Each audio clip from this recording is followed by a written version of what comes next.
Well, hello there, ladies and gentlemen, and welcome once again to another edition of the MrWarrenHayes Show. Another special one, another good one.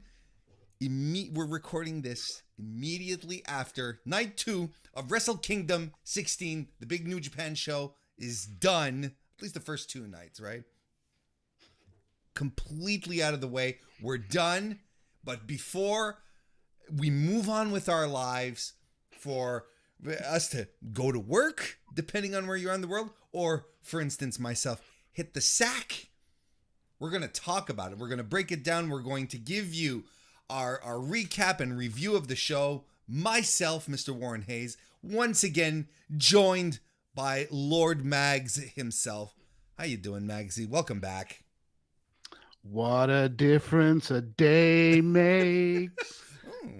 24 little hours. Wow. That was amazing. I want to watch it again. Well, hey, let's cut the stream and go do that. No. But how fantastic. Look, I mean, a complete difference. You're absolutely right. A complete 100% turnaround from what we got yesterday. You know, we talked about it on our review, which you guys can go check later if you want, which is absolutely possible. But you know, you said it. You know, you were sort of ambivalent on it. You know, I think I was a little harder on the show than you were. But I think we both agreed that it was not New Japan putting its best foot forward, right? Yeah, you were tired and a little bit cranky. Excuse me? What? But I didn't think it was Wrestle Kingdom quality matches. It felt, as we both said, like Raw 2 matches. But there were some gems in there. Whereas you come fast forward 24 hours and this was pretty much all gems and then one kind of fly in the ointment. But we'll get there. Oh, sure. And we already know which one we're talking about. And we got gems, and then we got I don't know, super gems. What's better than a gem? A super gem? A super duper gem. A super duper gem. There we go. Look, we're going to talk about it, but right now I want to thank everyone for joining us live here on youtube.com/MrWarrenHayes, which is where I usually record all of my podcast stuff. So I appreciate that. If you're watching right now, whether live or on demand, a thumbs up. That's fantastic. And if you're listening to this on your favorite podcast application, muchas gracias. Merci beaucoup. Thank you very much. And show some love there with a review, a like, a subscribe, a follow, whatever it is you can do. And I hope you have a good time listening to Mags and I talk about the show. Because we can't keep Mags here too long because he's got like 17 other podcasts that he has to go record, right? You're busy, right, Mags? You're a busy guy. The podcast slander is your fault, Warren. We covered this. I'm not slandering you. This is entirely your fault. You were one of the pivotal people in getting me into podcasting, so I blame you. I take no responsibility for your excesses, sir. You made your choices. You made your bed. Now sleep in it. I'm talking about sleep in beds. Because I'm too busy making podcasts. Good point. Touche. We'll talk about the pre-show just a little bit. Like I don't want to spend too much time on the pre-show matches because I think there's a lot more interesting stuff to talk about. We got 3 pre-show matches, which in and about themselves were a lot better than the actual like opening matches on the main card of night 1. They were fun to watch. They really were, like on different levels, but they were all very enjoyable. We had the New Japan Dads match, Jado, and Bad Luck Fale, although I'm not sure I'm ready to call Bad Luck Fale a New Japan Dad because I'm just terrified he's going to come for me if I do. Taking on Togi Makabe, Hanma, and Yuji Nagata. That was a fine match. Then we got Tenkozy and Master Wato defeating actually the Suzuki Gun combination of Taka Michinoku, El Desperado, and Kanemaru. This one is actually the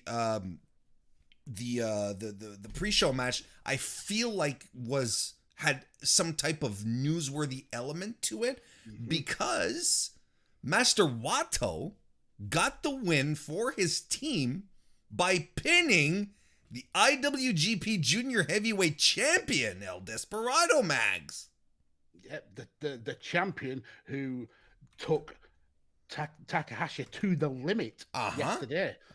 So that's a huge victory for Wato. Someone who's since coming back from an excursion has kind of struggled, I think, to find his place.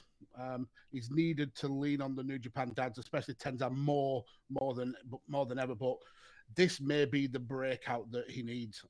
He looked phenomenal in this match, really entertaining, and I can't wait to see a Wato versus Desperado run. I think that's going to be great fun to watch.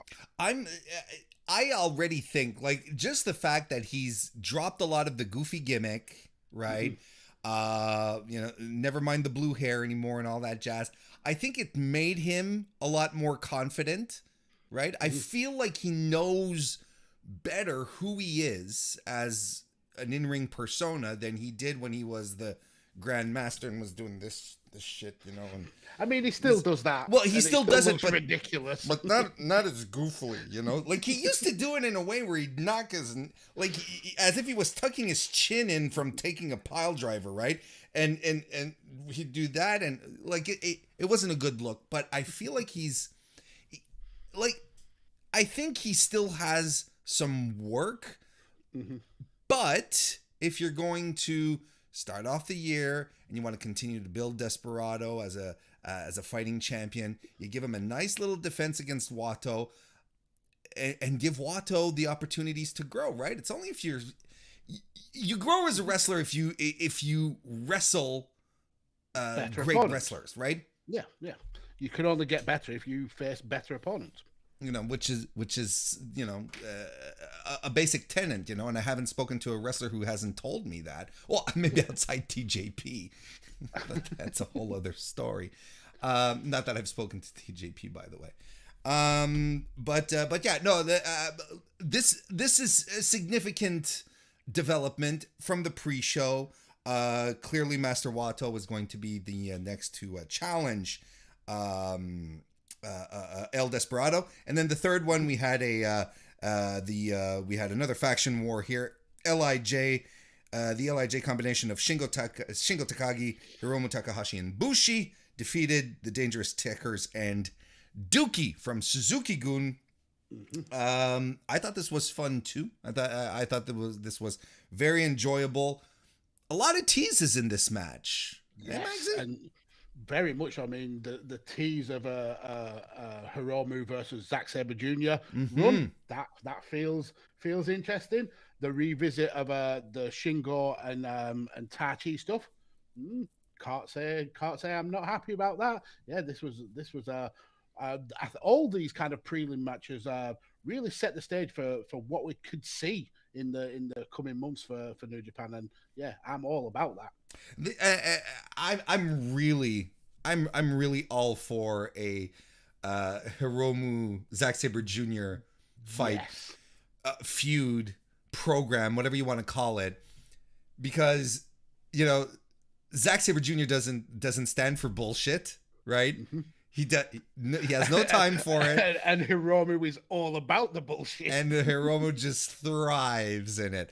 And I say, but we say that knowing that Zack Sabre Jr. has a fantastic sense of humor, so he knows how to play off of that. It's not like he's this disgruntled sourpuss. Like it's part of his persona to just be like, if you jump off, I'm going to move out of the way, kind of thing. It's like when Hiromu was doing the finger lock teases, and then at some point he's like, yeah, you know what? No, screw you, and he was all over it. Fun little prelim matches. Was a good little pre-show. I want to say hello to Thomas Gories, who's joining us in the chat. Nice to see you, Thomas. Hello, sir. Then we get to the main card, where we had the IWGP Junior junior heavyweight tag team titles, successfully defended by champions Flying Tiger, Robbie Eagles, and Tiger Mask against the Mega Coaches, Taguchi and Rocky Romero, and Bullet Club's Cutest, El Fantasmo, and Taiji Shimori. Eagles early on does this great dive to avoid El Fantasmo coming at him, and he dives to the outside like he's on a turnbuckle, and El Fantasmo's coming for him. So Eagles dives to the outside right onto the Mega Coaches, which was unexpected because the camera wasn't like well positioned for it, but you just see Eagles sort of like whoop dive to the outside of the ring. You're like, what the fuck are you doing, man? You know, but that was really, really good. Then he the Bullet Club's Cutest, of course, you know, they take control, slow things down with their notoriously vicious back rakes. Oh, the back rake party. Woohoo! Exactly. ELP does his rope walk, and Robbie Eagles comes in to break it apart by doing a springboard run. Robbie Eagles, man, absolutely fantastic, right? He's had a breakout year.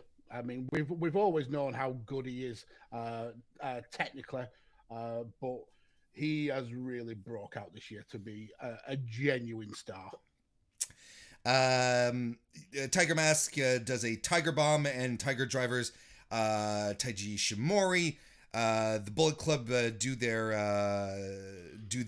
UFO, and Ishimori dives to the outside. Just fantastic stuff all around.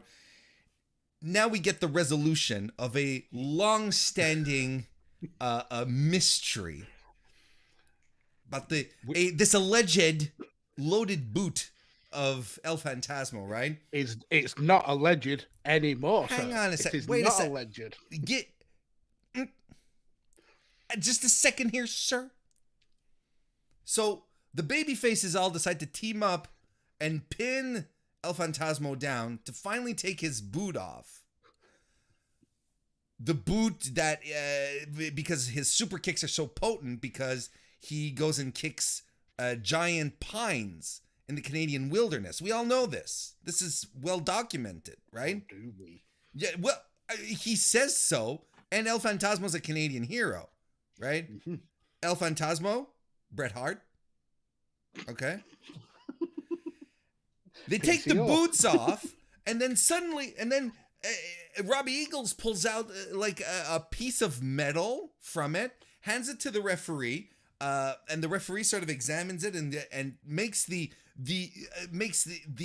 judgment call of disqualifying El Fantasmo and Ishimori based on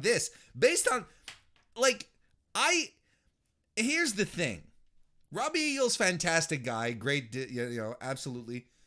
But I don't know what his motivations here were. I think he could easily have slipped it into the boot as he was taking it. I would like to re-examine the footage, to be frank. Because his hand sort of went really quickly into the boot once removed. I'm not convinced. So you think he did some sleight of hand? He had that. Mm-hmm. He had that essentially folded up piece of tinfoil tucked into his ring gear to slide it into the boot. What are you talking about? That was a tinfoil, like folded over multiple times? No, sir. It was lead. It was absolutely lead.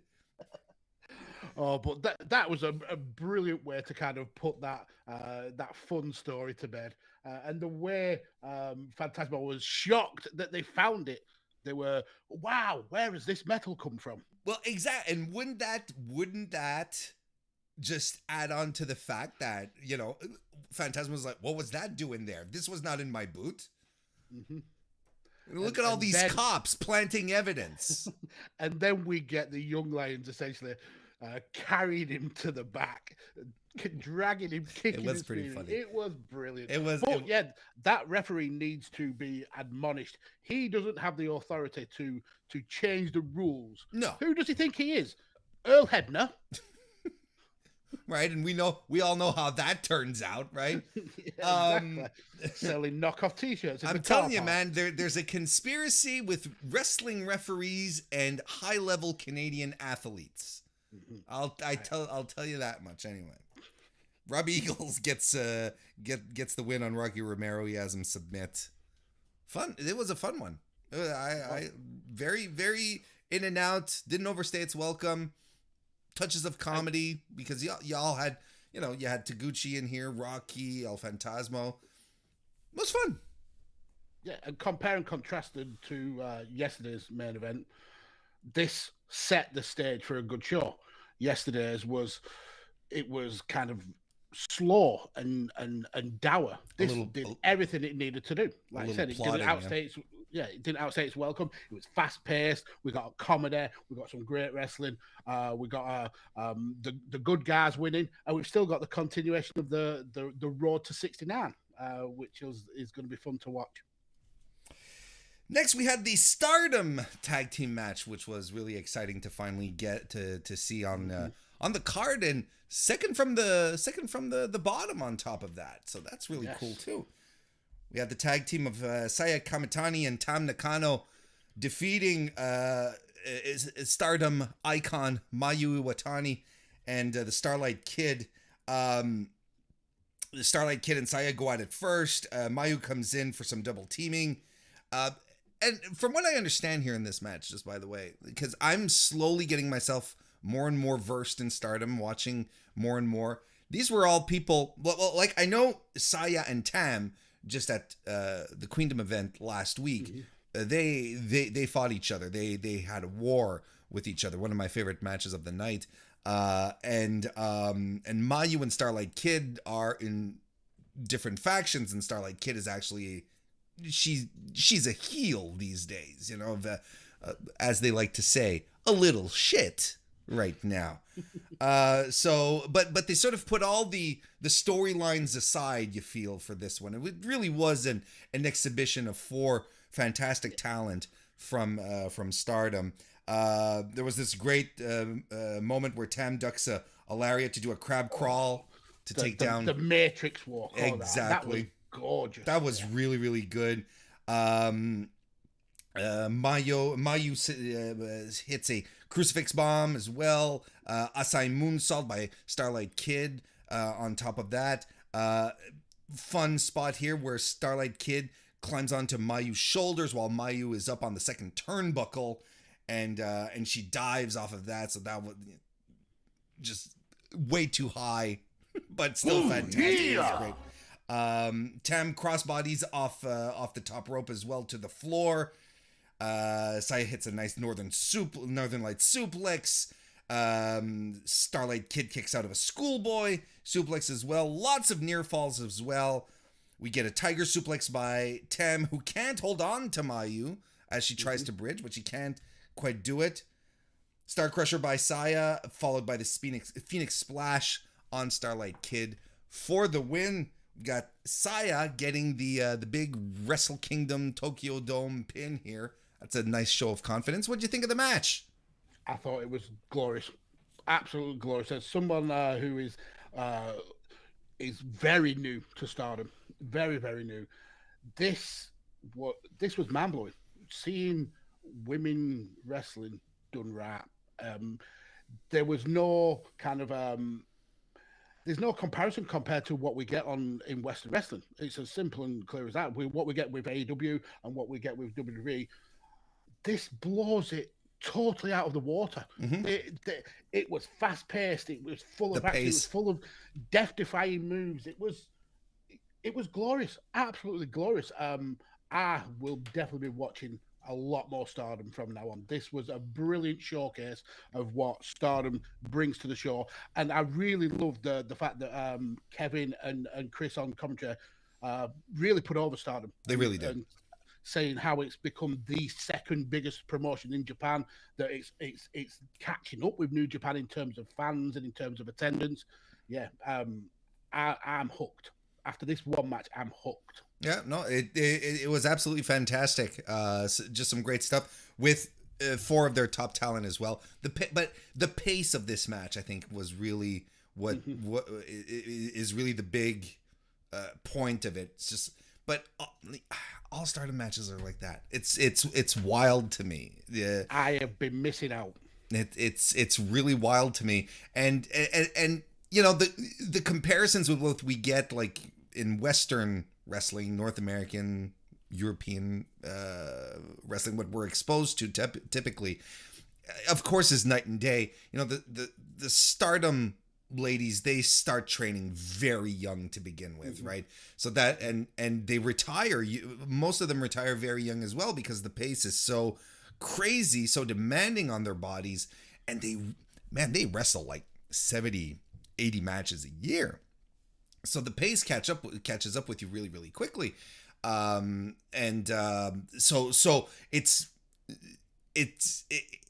something completely different than what we're used to getting here. Absolutely. And that's what makes it so remarkable, I think, to us tuning in and discovering what Joshi can offer. It's just mind blowing at some points. If your only exposure to women wrestling is from WWE, is from AEW, from the Western organizations, this will leave you slack jawed. Yeah, just absolutely. how talented these ladies are. It's genuinely mind blowing. I'm biting my tongue on a couple of things because I don't want to get. No, look. Hey, you know what? No, I'll just say this. I'll say this. You know, you watch some of this, and then you wonder. You watch some of this, and then you're like, look, you know, you don't understand why people are so high on people like Liv Morgan, for instance. You know, no, but look. See, this is the thing, right? Your hatred for Liv. No. I do not. Oh, no. I do not hate Liv Morgan. I think she has some. I think she's been poorly used by WWE, right? But I also think that she has some other issues. But I think she has a unique connection with the audience that WWE is not using properly. All right, but it's. You know, sometimes we get confused. Like, it's what the in-ring is and what the persona is. And I think when people flip the fuck out when they see Liv Morgan doing a springboard a sunset bomb like she did on Monday, not on Monday, at day one, where I'm like, yeah, that's pretty cool. Like, because clearly she's trying stuff out and she's improving, and that's fantastic. But like, it's not going to blow my mind and be like, wow, she's like the next coming of Minami Toyota kind of thing. Yeah, because, and especially when you watch a match like this, and that kind of moveset is standard. Oh, it absolutely does. It cannot but not. It cannot but not. Yeah. We got Anakin JMT who's in the chat. Nice to see you, Anakin. Also left a super chat. Thank you very much. Says, he asks me, he says, Warren, what do the World Tag League trophies look like? They look like weird sex toys. Well, I think they're meant to be like mochi muscles, aren't they? They look like weird sex toys. Well, I am not one to kink shame, sir. Neither. No, but I mean, I was just looking at them the other day when Yoshihashi and Goto had them last night. When Yoshihashi and Goto had them on, in front of them, and they were holding their belts. It's like there's a fist and going like that, and I'm like, man, it just dawned on me. Let's talk about the King of Pro Wrestling match, where the King of Pro Wrestling is now the King of Pro Wrestling. Minoru Suzuki defeated Chase Owens, Toru Yano, and Shima, who not only finagled his way into 2 nights, a double payday for him at Wrestle Kingdom, but brought his boys with him tonight. Yes, he did. God damn, you gotta love it. You gotta love it. Representing GLEAT all the way in. And everyone starts stomping on Yano to begin with. They punk Owens out as well. So then you get Shima and Minoru Suzuki alone, which is something I think everyone was excited to see. Shima does a suicide dive. Chase Owens has a good moment where he tries to strike Minoru Suzuki. Suzuki's bring it. It's like hitting someone with a piece of paper. He just didn't move at all. Well, and I think Chase sort of pulled back a little bit. Like the moment was fun because Suzuki was like, okay, and then Suzuki just like forearms him and Chase drops, right? So there's an Indian deathlock that Shima locks into our boy Toru Yano. And then Chase Owens comes after him. Shima grabs him and suplexes Owens as he's holding the deathlock. So he's torquing on Yano's legs while doing the deathlock. And then, which was pretty cool. And then Suzuki and Shima have a strike exchange while the deathlock is locked in. So there's more pressure, more torque put on there. And it all comes to a head when Chase Owens, when Minoru Suzuki locks in a sleeper hold on Shima, and then Chase Owens locks his own sleeper on Suzuki. So we have a chain of finishers there until it all just breaks apart. That was fun.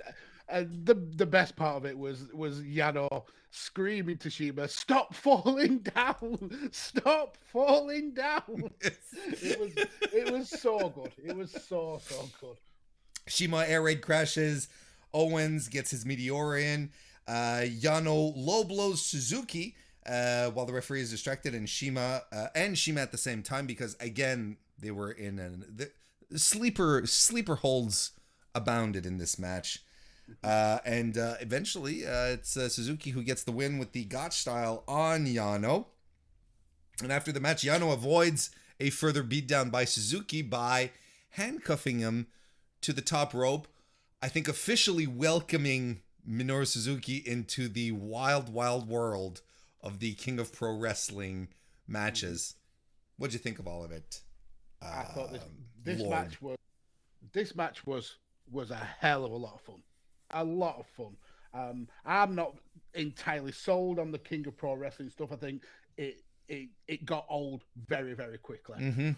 But with Suzuki as the provisional champion now, I think we're going to get some brutal matches. I think he's going to just use this accolade to absolutely beat the living snot out of a lot of people. And now I'm more invested in the trophy than ever. Well, I think I saw him doing his post-match comments saying, oh, well, what, you just wait till I bring the rules, right? You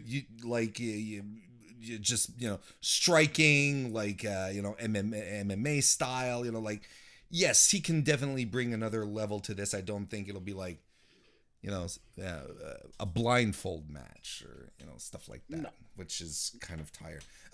This was fine. It was just entertaining enough, just enough silliness, good stuff. I enjoyed it. So this is where we're at the card so far, right? As opposed to yesterday, where you get a fun pre-show. Right? Oh, by the way, hello AJ Jr. Nice to see you. We get a fun pre-show. We get a cool junior tag team match to begin with. The Stardom match is fun. King of Pro Wrestling match is fun. So I guess it's time for Dick Togo to come in and suck the energy out of the room. House of Torture came to defend their never open weight 6-man tag team championships. Evil, Yujiro, and Sho against the Chaos trio of Hiroki Goto, Yoshihashi, and Yo. I mean, look, it wasn't as bad as the Ishii Evil matches yesterday, but we got did some wrestling. We did get some wrestling. There was a story happening here, but the pads came off early on the turnbuckles, right? There was, like I said, some good stuff, where Sho and Yo had a good exchange again, I find. the best exchange that they had all event for me. I thought it was that little couple of minutes that they were against each other was superb. Show was running the ropes like he was running from a volcano. Did you notice how fast he was hitting the ropes? It was insane. I was like, someone's going to hurt themselves for real, you know? He realizes he needs to stand out in this stupid House of Torture faction to get out of there. Anyway, look, the nonsense is there. The spanner is there. Dick Togo has the garrote that he uses, and ultimately Show uses the spanner on Yo's head, and that's that. I mean, they retain. It is what it is, but and seriously, a bit of a balloon buster, right? Where where it lets some, no, maybe it didn't bust it, but it let some air out of the balloon at right up until this point where you're like, yeah, I mean, we as wrestling fans don't deserve a near perfect show, so we need a come down, we need a piss break match, and this was that match. The only thing that I really enjoyed in this match was the way that Yoshihashi has actually grown some cojones. He was giving people a lot of grief at the end of that match when they were setting up for the rematch, which I'm not particularly interested in watching. But yeah, seeing Yoshihashi fire into Evil and Takahashi, that was fun. Where did that come from? I'm a chaos, a lower card chaos team versus House of Torture is not the faction war I'm exactly excited about. I'll tell you one thing though. Shout out to Tomohiro Ishii, who decided to come to the ring with his buddies to serve as an enforcer because he was useful, whereas he easily could have been like, where the fuck were you guys last night? Fuck you guys. I'm staying backstage. Shout out to him. He's a team player. The hell of a team player. He got swarmed last night. Lost his title. Where the fuck was Yo? No, Yo did try. Yo did try. Where was Yoshihashi? The numbers were just too much. Yoshihashi was too busy eating a bento box at catering. Well, he apparently gets lost a lot, so maybe he got lost. I'm assuming they have bento boxes at their catering, as opposed to like little sandwiches or, rice balls and stuff like that. Wow, I mean, they may just get McDonald's. They could also just get, no, you're right. They could get like KFC or something like that. 20 nuggets and some barbecue sauce. But you'd think that they'd have something a little more, local. Well, look, it's not as if like I've done catering at shows like here in Canada before, and we don't have like, baby back bacon and, and maple syrup. So what am I talking about? No, it's all poutine, just all day, every day. Yeah, well, yeah. So, I want to say hello to Hayden Burns, Jonas Tiger, and the Certified Wrestling Podcast. Good to see everyone. Welcome to the chat. After this match happened and just before heading to intermission, there's a bunch of weirdos who showed up. Yeah, who were these dudes? All in tracksuits. I thought they got a new set of young lions in. Like 50 of them coming in at once. No. The Noah people showed up for the big crossover event this weekend, the New Japan Noah show. Mm-hmm. So you've got everyone. It feels like the whole roster was there. I can't say I'm super familiar top to bottom with everyone who was there, but the faces that were there I did recognize. I recognized Nakajima. I recognize Go Shiozaki. I saw, well, of course, Keno did most of the talking during the match, and I was wondering when was the last time the Great Muta was in a New Japan ring. Apparently, did they say 2003? 2003, right? Yeah.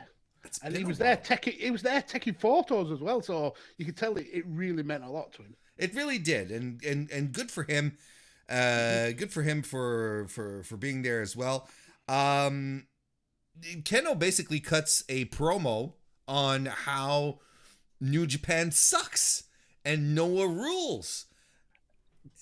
And I was there for it. It was good. He basically said, saying, look at how empty the arena is. Noah's going to help put butts in the seats, something to that effect.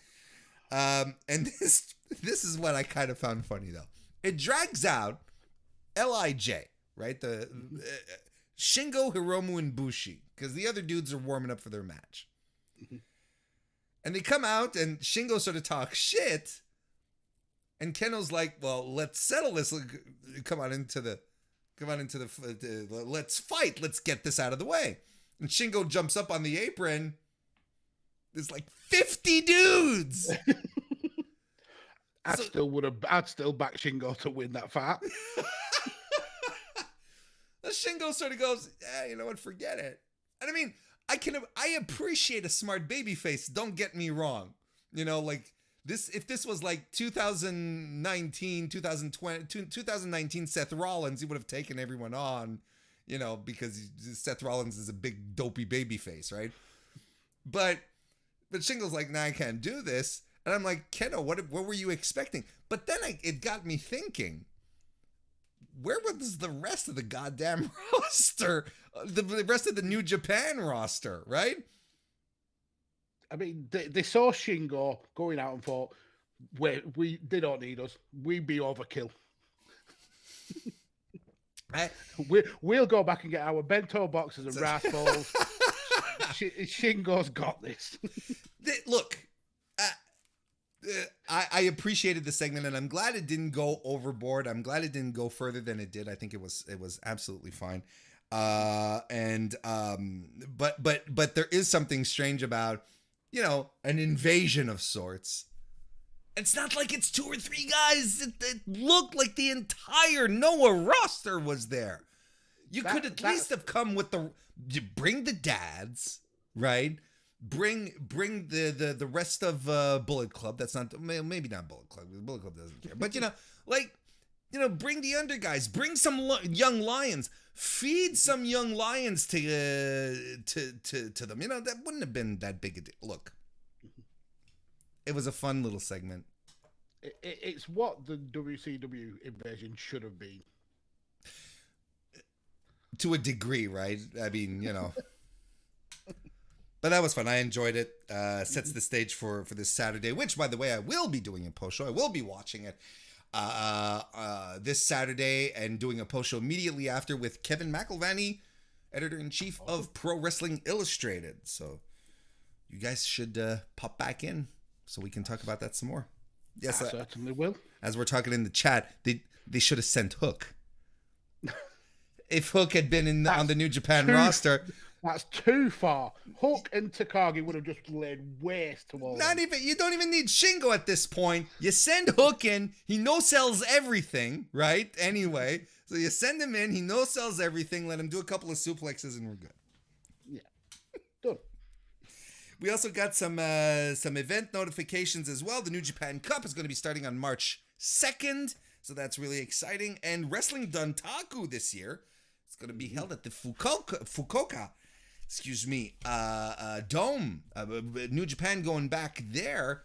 Bit of a historic place for New Japan as well. I loved the old footage of Hulk Hogan, that legendary lariat that he took from that prized IWGP heavyweight champion, Hulk Hogan. What was he ever champion? I don't know. I don't think so. Thank God. But I don't think he's ever been Look, Bob Sapp was IWGP heavyweight champion. He was, yes. Brock Lesnar was. Who's worse? That is true. Who's worse, Bob Sapp or Hulk Hogan? Hogan? Infinitely worse. Bob Sapp is infinitely worse. But the event that I actually was more excited about that they announced was the return of Takatachi Mania. Yeah, I mean, you may mock, sir, but they are fun shows. They are fun shows to watch. Well, there you go. Not that Warren's going to watch it. Can't hardly wait. Oh, and in case you missed the announcement the night before, New Japan is going to be back on Access TV on Thursday nights, counter-programming the Mr. Warren Hayes show immediately after Impact. I know. Impact. After we're the only people pushing their show and really bringing it to the masses, and they do this. How many people are doing a post show of Wrestle Kingdom right now, right? And this is the thanks I get. I mean, don't check. Please stick around here. Don't go and check YouTube to see. No, absolutely. Yeah, I'm probably most likely the only person doing one. Me and Mags are, of course. Don't go. No, don't open other tabs. Stay focused on us. Oh boy. By the way, don't forget, if you're watching this right now, whenever, consider giving a like. That would be very much appreciated.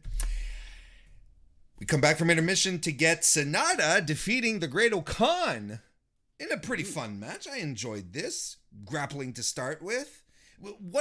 I've said it before, and I'll say it again. One of my big revelations this year was Great Khan and how versatile he was able to show himself to be. You know, last year at the end of 2020, when he made his debut for New Japan, a lot of people was like, "Oh, he's just another big man. What is this weird ass presentation? Oh, they're putting him in a Wrestle Kingdom match with Hiroshi Tanahashi. What is this bullshit?" Right? And I was a little skeptical, not gonna lie. Yeah, I'm always a little skeptical when promotions are like this guy or like this girl. It's like, 2021 was a year where I think he just like absolutely like came into his own, demonstrated a depth to what he's capable of doing that really did surprise me and genuinely turned me into a fan. I'm a fan of Great Khan now.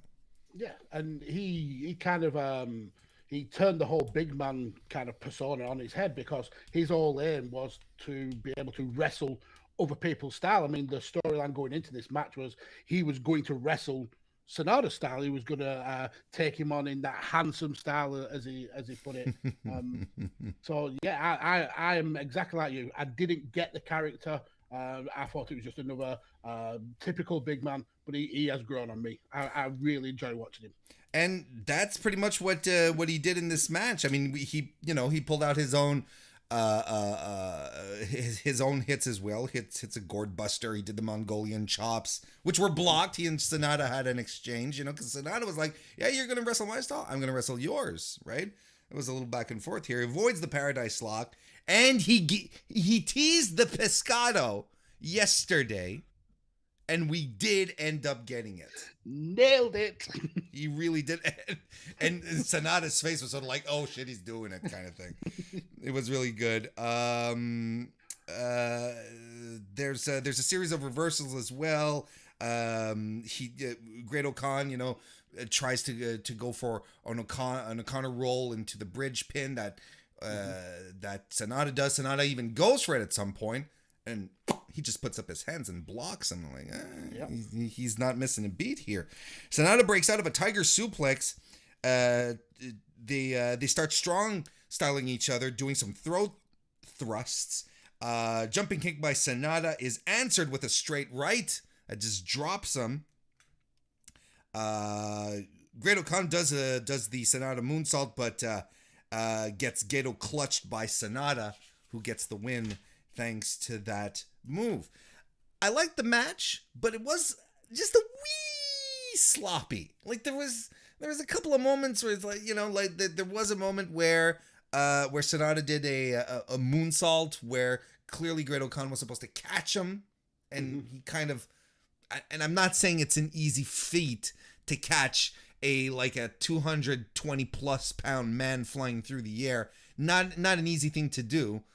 But there were instances where it wasn't great, No, you're right.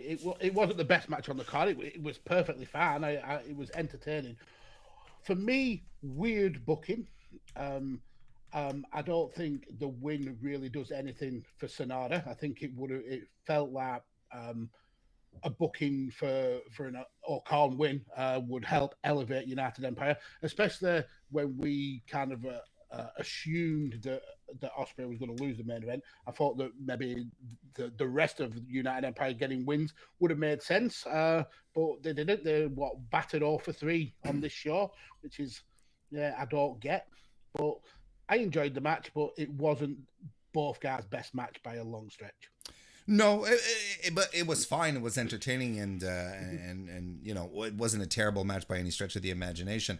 But you know, the fact that they did bat, that they were 0 for 2 heading into the main event, I think it added a level of oh shit, Will Ospreay might actually win because his boys lost. You know, well, it added that level to it. But okay. We'll talk about that match in a little bit. In the meantime, we're going to talk about Naito defeating Jeff Cobb, which up until that point, up until the main event, was my match of the night. This was right up my alley. I loved it. As soon as Naito takes his gear off, Cobb is all over him. Big strikes between them both.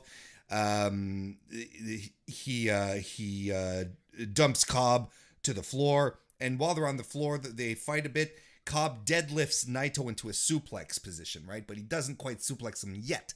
He goes and he rams him a couple of times into the ring post before then doing the suplex. Fantastic stuff.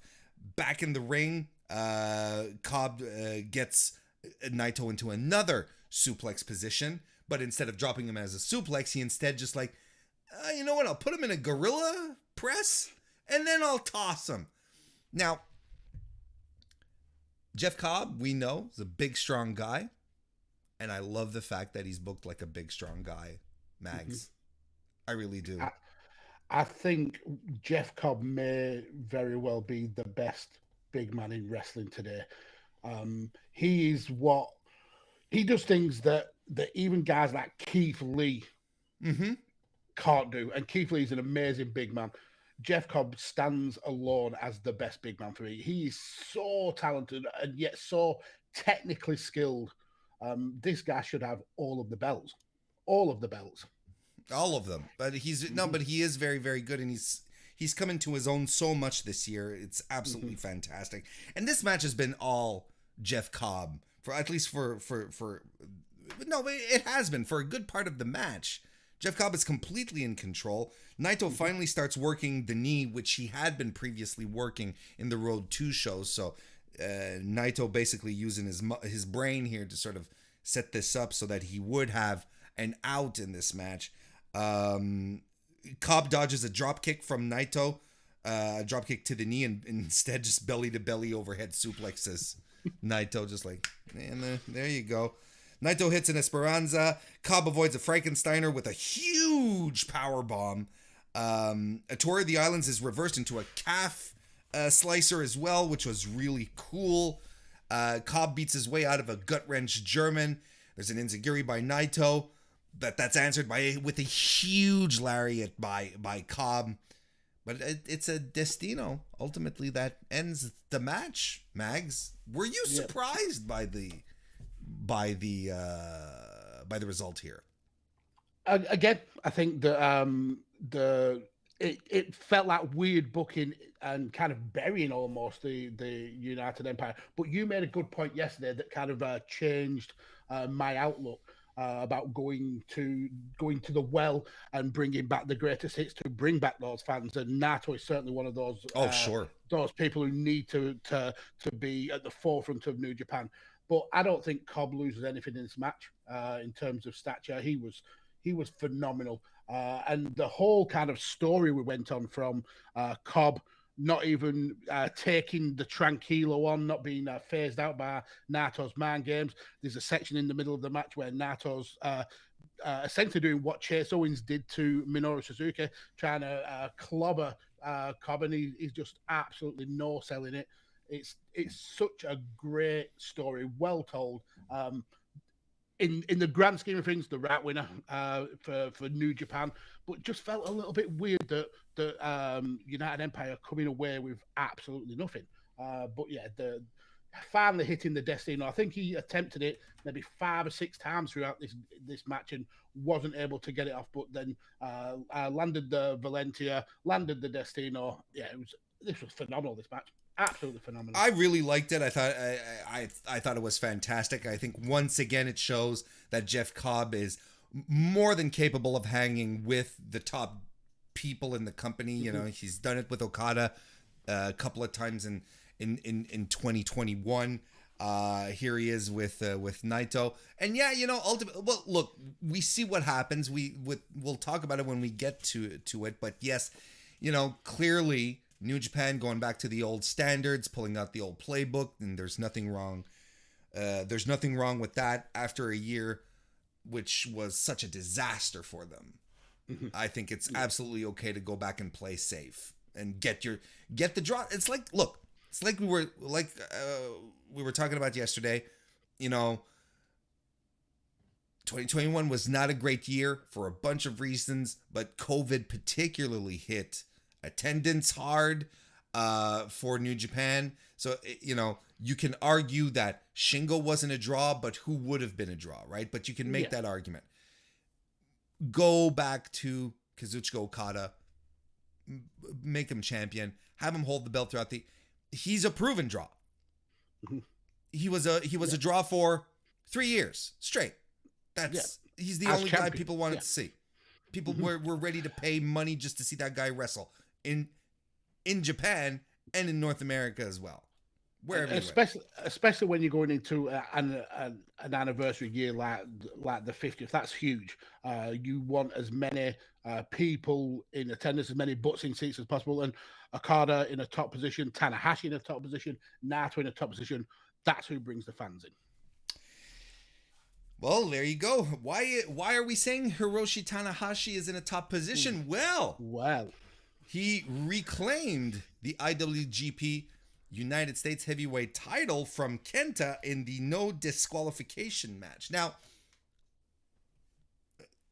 it was a plunder match, right? Essentially what it was a good old-fashioned plunder match, you know, pulling out the kendo sticks and the garbage pails and the garbage lids and some chairs, and you're stacking chairs. Like, you know, Kenta even finds his old IWGP United States briefcase under the ring. You're like, who?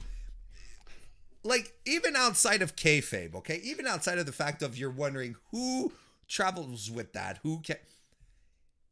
someone kept it. You know what I mean? Like mothballs. Chris Charlton said it had mothballs. Well, someone, like, that's the thing was mangled because Kenta used it so much. It's busted. But someone kept it. Yeah. Whoever set that ring up must have seen that and thought, what is this? This smashed up briefcase doing here? We can't put any parts in it because they'll fall out.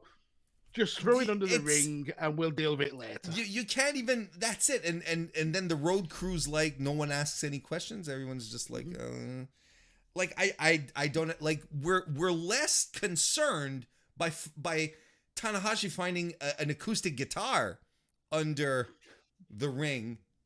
Oh, the tweets about that were glorious, absolutely glorious. But watching this match actually made me feel a little bit dirty because Tanahashi should not be in a match with weapons. He's too pure. He's too innocent.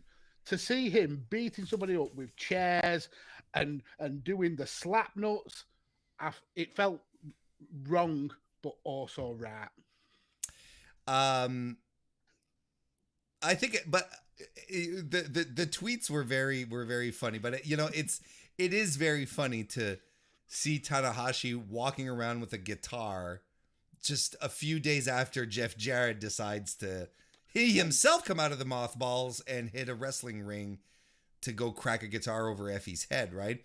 Yeah, I mean, I think this was directly influenced by me and you. We started the show yesterday waxing lyrical about Jeff Jarrett. Oh, well, there you go. New Japan have listened. They give us what the people wanted. Gedo, secret listener of the MrWarrenHayes show, confirmed. Do you know what I called Hiroshi Tanahashi with the guitar? Did you see what I called him? I did. I called him Hiroshi Tana Slapnuts. It was brilliant. Just so good. I just wanted and it wasn't even a gimmick guitar. Not like Jeff No, it Jarrett, didn't look like a gimmick guitar. It really didn't.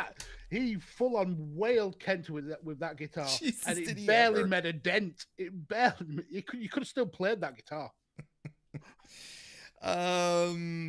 Look, there's all sorts of stuff happening. There's stacks of chairs put up there in the ring. Tanahashi goes for the high fly flow on Kenta on the chairs, but Kenta rolls out of the way, so Tanahashi hits it full on. That's the one thing with Tanahashi, right? Is like he doesn't need to be doing this shit anymore at this stage of his career, but he's still doing it, and he's still doing it like full on. He's not like holding back or anything. That was a big dive he took. The hesitation drop kick from the corner drop kick, basement drop kick that Kenta does. It stacks some chairs onto Tanahashi, and he didn't hold back there either. He just absolutely not. Just fantastic stuff. Kenta does an avalanche falcon arrow through the table.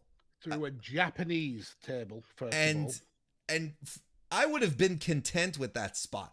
Because at the same time, the way Kenta's legs sort of buckled under the table, I was like, shit, okay.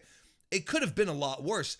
And that was a hell of a spot right there. But yeah, it was. And how that didn't break Tanahashi's back is unreal, because the kind of point of the knee was right into Tanahashi's back as he went through that table. It was nuts. It was brutal. It was brutal. Oh, but Kenta decides that he's going to do some home improvement. And he pulls out the tallest ladder I've ever seen. He's got a side hustle of painting the roof of the Tokyo Dome. He pulls out this tremendously tall ladder from under the ring, sets it up, and have you ever seen a ladder get set up like that? Like I appreciated the fact he did his due diligence and tightened those wing nuts. But it was more than just tightening the wing nuts. He had to undo them and then make the cross section, the support thing. He had to install it himself. Like someone from the ring crew showed him how to do that. Or maybe Kenta's part of the ring crew and we don't know. That's why the briefcase is there. It's all coming full circle. So he sets it up, gets a table, and then he lays Hiroshi Tanahashi, who's essentially dead at this point, on top of the table. And he climbs up the ladder, and you're like, this ladder's way too high. This is ridiculous. Not safe. It's not safe.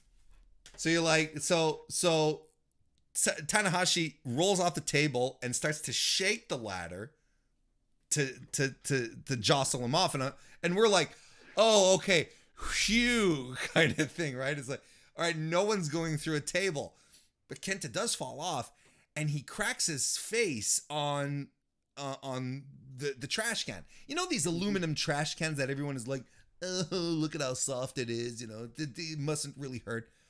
Brother just like friggin' broke his face. Yeah, his nose was flattened on one of those aluminum garbage cans. Like clearly an accidental bump, but holy shit, it just started to pour. Yeah, I mean, I watch UFC very regularly, and that was like somebody being smacked in the nose, and it just absolutely exploding. It was a brutal, and to come from what, a 15-foot ladder to hit that trash can square in the face. Jesus Christ! That looked painful. It was unlucky, but holy shit. Tanahashi climbs up. Then he takes Kenta, puts him on a table.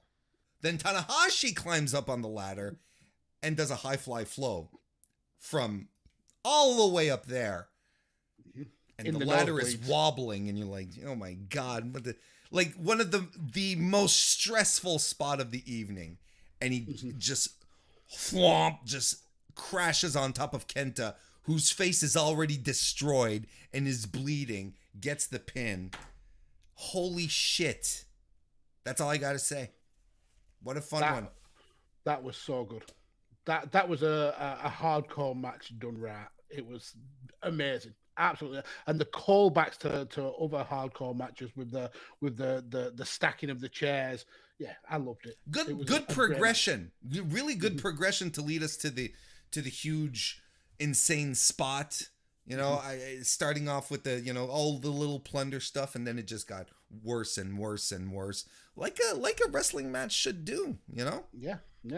It was a great story, and whilst I would have liked to have seen Kenta carry on with that US title, I know in the prediction show I put forward the idea of him being the crossover between the Japan and the West.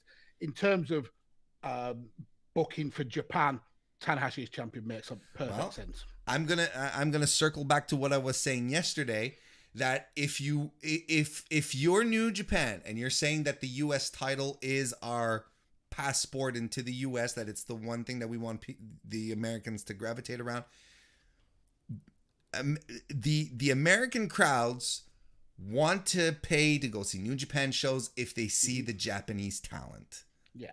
Okay. No disrespect to the Tom Lawlers, to the Chris Dickinsons, to everyone who works the strong show, so on and so forth, but they want to see Okada, Tanahashi, Naito. Those are the people they want to see. It's just as simple as that.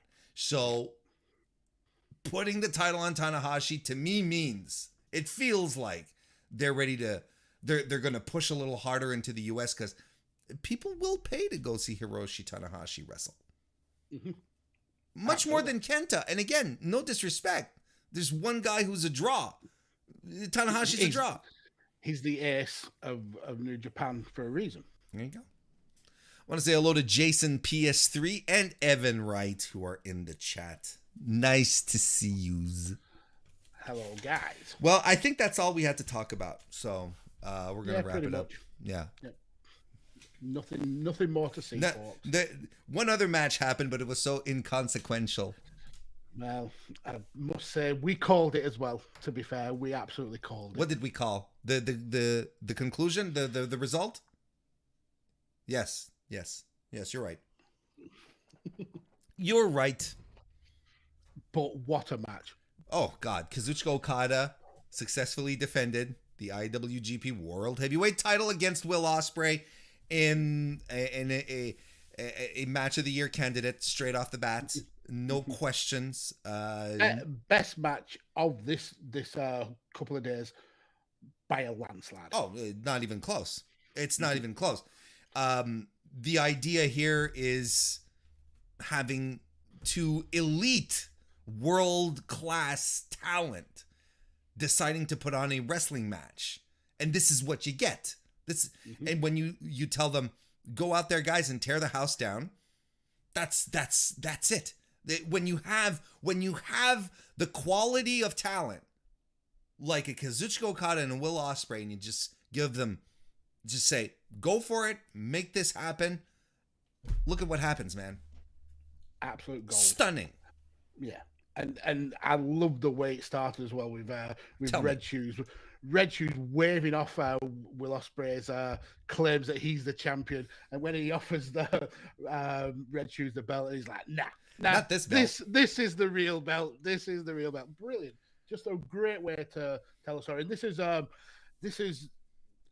continuation of that kind of big brother, little brother, student and master story that we've seen for the last couple of years. And they really, and I've got to give props again to Chris Charlton and Kevin Keller, really delve into the history between these two, how Okada faced Will 7 years ago in the UK and said, I need him in Chaos, brought him over.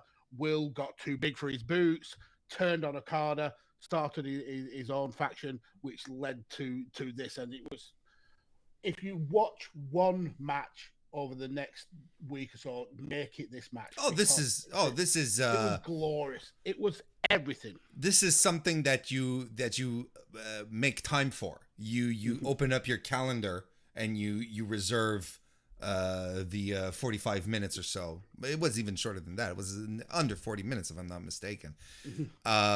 This is absolute must watch, and I don't care on what side of the wrestling fence you fall on. If this is something that as a wrestling fan you will enjoy. And this match, the pace of this match, I think is the biggest selling point of it, because you didn't get a 15-minute feeling out period. You weren't like, oh, these guys are going to go long. They gave you the impression, both of them, that they wanted to end this match quickly. So we were into the power moves early on. Back body drops, forearms to the back, a neck breaker. We're not doing grappling. We're not doing collar and elbow lockups. It's like, no, we're just going straight in, hitting each other. Hanging DDT. Ospreay hit that early on as well. Hits a flying forearm that sends everyone to the floor. Even Ospreay's hitting a spinning and a spinning and a spinning sidewalk slam on top of that. That was beautiful. It was just great stuff. Okada hits the flapjack, package neck breaker. He John Woos Ospreay on the apron, which was really cool. And Ospreay rams into the post. Everyone falls onto the floor. He kicks Ospreay over the guardrail. He's setting it up for he being Okada, of course, setting up Ospreay for the spot that he did the night before on Shingo, the crossbody over the guardrail. But Ospreay was ready for him. Gives him a good old-fashioned thrust kick into the abdomen. And I'm like, cool stuff. But no, Will Ospreay's like, I'm going to double down on this. Starts climbing up the rigging. And he climbs a little more. Ibushi-esque. Yeah. Very Ibushi-esque. And he climbs a little more. And he climbs a little more. I'm like, what are you doing? And he fucking moonsaults off There's of a ladder under the ring. Use the goddamn ladder. Ospreay's like, I can't put that shit together. I'm not part of the ring crew. I don't know how to work wing nuts. He moonsaults off of the rigging. That was a hell of a bump. Get back into the ring. But not even bumper than that. No. We're not even there yet. But there's a sit-out powerbomb by Ospreay back in the ring. And Enziguri, Okada falls back out to the floor. And Ospreay is like, here we go for a Suzuki special. Yes. And he jumps over. And we saw a man counter a Suzuki special with a tombstone piledriver, Mags. It was. I don't even understand it. Good. It was jaw-droppingly good. I don't even understand. Like, it comes out of my mouth and I don't understand it. Yeah, physically that should be impossible. And just the momentum should have stopped that from happening. It should have not. It would have. Look, it would have killed me. I'd be dead. I mean, I don't think I could have done the Sasuke special over the top rope, to be fair. I don't even. I'm talking catching the dude. Yeah, definitely. I'd be dead. To land it, stall, hit the pile driver, and then just collapse in a heap, because that was spot of the week. It was brilliant. And everything we just talked about here, all these wonderful things that happened, all these notes that I have here, this all happened within the first 15 minutes of the match, Max. Yeah. And that wasn't even the fast pace, because once they got back in the ring, they dialed it up. They absolutely dialed it up. There's sequences I wasn't even able to properly jot down because everything was going too fast. We get a standing shooting star press, but Okada lifts the knees. It's followed by Okada flipping him into the ropes. He goes for the drop kick because it's Kazuchika Okada, but Ospreay sees it coming, so he grabs him mid-air for a Liger bomb. Jesus fucking Christ. Just glorious. Absolutely glorious. He goes for an Oscutter, he being Will Ospreay, and it lands. Okada avoids a hidden blade. reverses it into a tombstone, but Ospreay reverses that into a tombstone of his own, and that lands. Okada hits a Stormbreaker. The Rainmaker Stormbreaker. It was, and that's again is after Ospreay has mocked Okada doing exactly what Shingo did, and that was probably the start of the downfall for Shingo when he did the Rainmaker pose. That's what happened with Ospreay. He did the Rainmaker pose to rub salt in the wounds, and he just pissed off Okada. Don't taunt Kazuchika Okada. But then Okada goes for a Rainmaker, and it's reversed into a standing Spanish fly. Ridiculous. And at this point, I'm like, I don't understand anything what's going on anymore. Everything that I think I understand about physics is wrong. Yeah, this is wrestling on the moon. Pretty much. They move into this series where they're hitting a whole bunch of reversals on each other. Okada hits a Rainmaker, covers, but Ospreay kicks out. And I swear at this point, I'm like, it's okay, we're done. Ospreay's winning. I was completely in on it, because you know what happens then? Then Okada locks in the money clip. And if there's any, and I'm no, I'm at this point, I'm like, this is wrong, because Rainmaker Okada does not need the money clip. Money clip is the New Japan Cup Kazuchika Okada, who didn't give a shit, who wasn't putting the effort in, and not our world champion, not the guy who is in control, who's the top of the company. The money clip is his. Is like, oh well, I'll try this. Yeah, and he spent the last 6 to 9 months of transitioning out of using the money clip into Rainmaker. So it was almost like he'd hit Will with everything but the kitchen sink, and had to go to the money clip. And he was like, "This is all I got left." Kind of thing. How do I beat this guy? And to me, that was like, "This is all I got left." And I was like, "Oh shit." So they got me on this. But the issue is that we hadn't seen Will hit Stormbreaker. We hadn't seen him hit Hidden Blade. So Will still had those tools in his arsenal, and Okada had used pretty much everything he had to put Will down. So I thought that the screw was on. I thought I was going to have to agree with Matt sell the franchise and say that Will would be the undisputed IWGP champion, and I didn't want to do that. Well, as we moved along, Will Ospreay hits a Rainmaker of his own, and the guys are spent. They're done. They're exhausted. But then they start striking each other. They just keep at it. Nothing can keep them down. Okada eats a pop-up forearm. And a Hidden Blade. Gets covered, but he kicks out. There's a sling. There's a So then Ospreay goes for a sling blade, right? Or at least I think that's what he tries to do. I don't quite remember. My notes are a little iffy. So if I remember it, after he got the 2 count, he tried the Kawada kicks. Then went for the Stormbreaker, which he wasn't able to pull That's off. right. Yep. Gets hit with an uppercut, if I remember rightly. Goes for the Stormbreaker again. And I'm sure there's a point where he lands a V trigger. He does. On Okada, which is, that was just stunning. Goes for the Hidden Blade a second time, which is countered with the drop kick. And exactly what happened to Shingo last night. He runs into the drop kick, gets the landslide, and the Rainmaker, and that was it. And that was it. Ending an absolutely phenomenal wrestling match. One of these reasons why you love wrestling so much.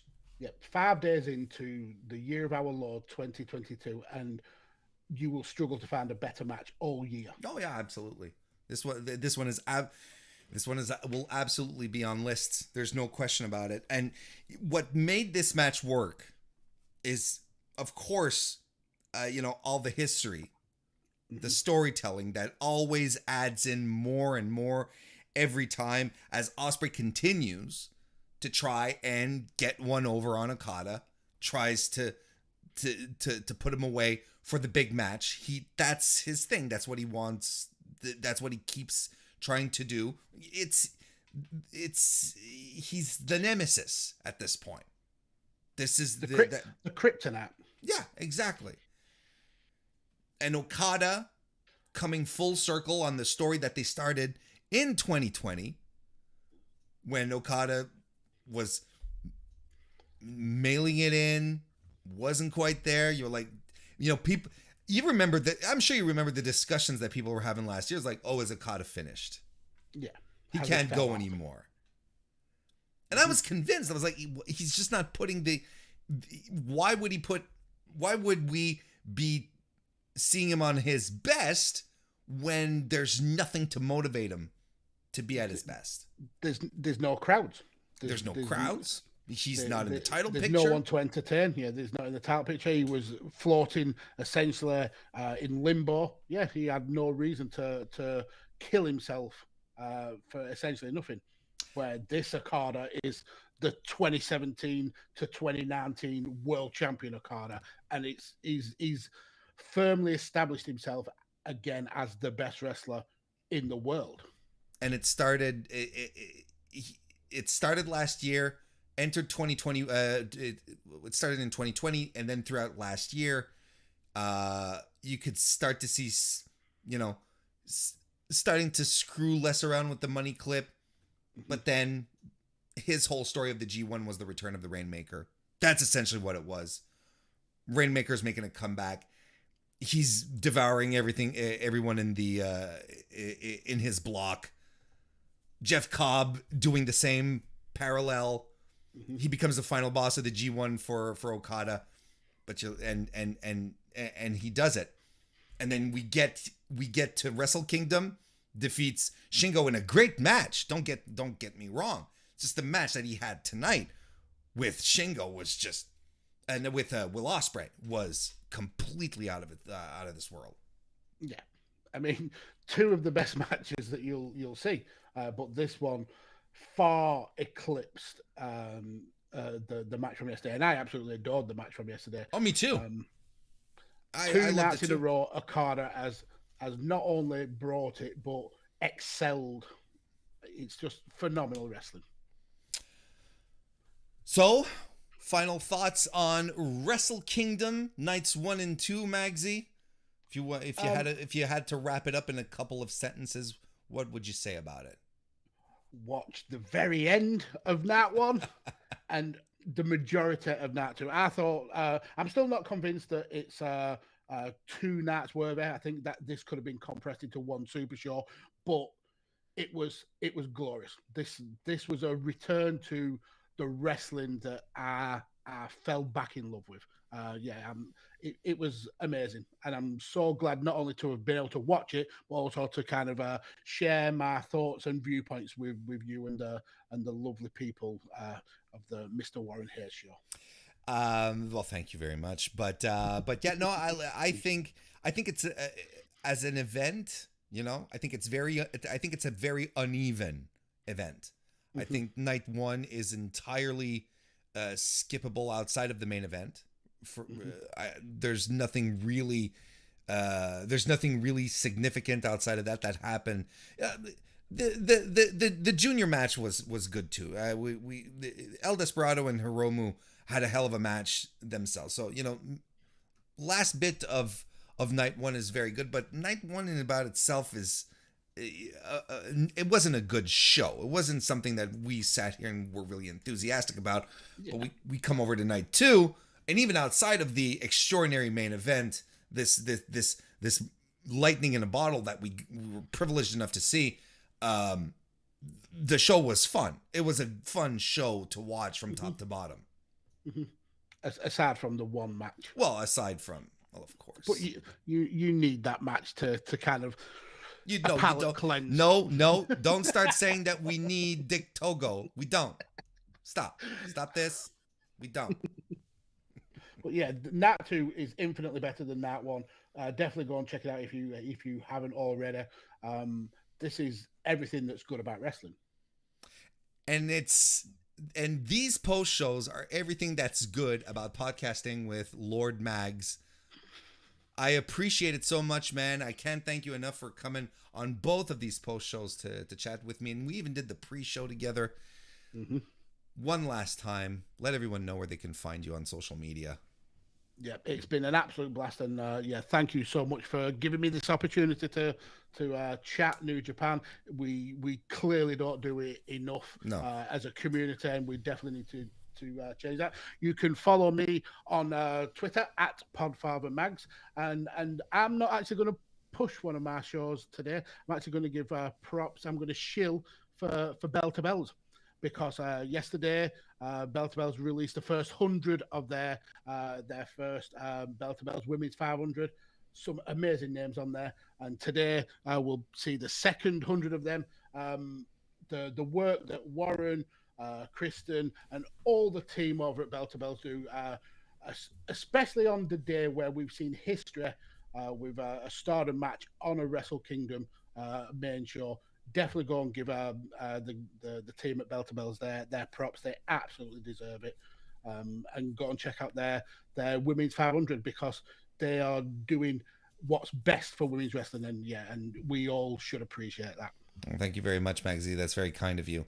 Yeah, absolutely. Do check out the rest of the 500. We're going to release over the next couple of days all the list, and we're very excited about it. Very happy about how it came out. So thank you very much, Mags. I appreciate it, and thank you so much again for joining me, and thank you everyone for joining me as well. Don't forget, we got one more post show coming up on Saturday. As I mentioned earlier, the New Japan Noah crossover show. I will be back immediately after the show. We'll be joined by Kevin McElvany of Pro Wrestling Illustrated, the editor-in-chief, who's going to be joining me, so that's exciting. And there's going to be a MrWarrenHayes show tomorrow night, Thursday, 9 p.m. Eastern, right here on youtube.com/MrWarrenHayes is where all of this is going to go down. In the meantime, thank you everyone so much for joining us this morning, this afternoon, today. See you next time.